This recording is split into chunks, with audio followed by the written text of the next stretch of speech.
Allah shi magani ne, kul huwallahu ahadin Allah shi guda ne, duk mai nema gari ya san shi guda ne, dan annabi ni na duba dan ni'imar arzikin shi.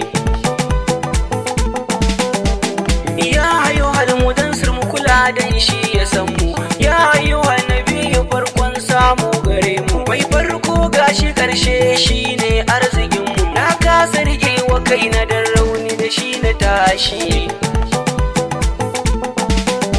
Wani in barna ya dauka, wani gyara shi ya dauka, wani in zalunci ya dauka, wani alkhairi ya dauka, wani mai son kyautatawa, wani kauna ta ya bata, dubu zuwan halittar kowa haka shi ka auna.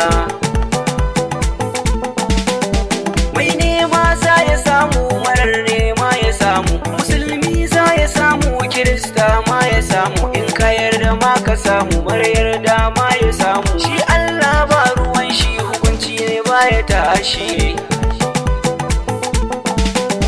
Shi Allah mai rabo ne, ya ba kowa kaso ne, wani mai yawa za ku gane, wani ɗan kaɗan nashi shi ne. Da yawan wasu malamai ne, wasu kuma jahilai ne, lamarin Allah da daɗi, manufar shi kawai mu ji shi.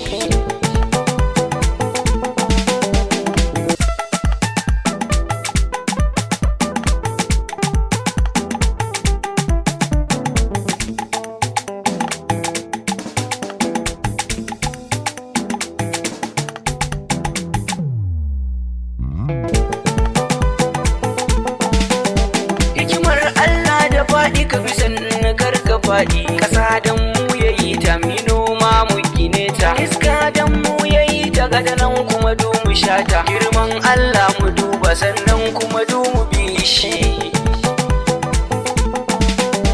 Har mata an ka ba mu dan jin daɗi gare mu, ga dabbobi a ba mu mai kafa biyu har da hudu, su ma shi ya ba mu mai ado dan so na ranmu. Na gane manufar mu ba mu so duk mun guje shi, amana mun guje ta, mutunci mun sake shi, haƙuri duk mun sake shi, adalci mun guje shi, zumunci ba mu bin shi, taimako ma mun guje shi, haƙuri ma mun sake ta, adalci ba mu yin shi. Marai na kula ta Allah, komi yayi ba mu kalla, sai ya bar mu kawai da kanmu, wayan mu kawai ya kai mu, inda ya kai mumini ne, ka yarda da Allah shi ne, mai ciwo sai ya ba da sauki, Allah gwani ne.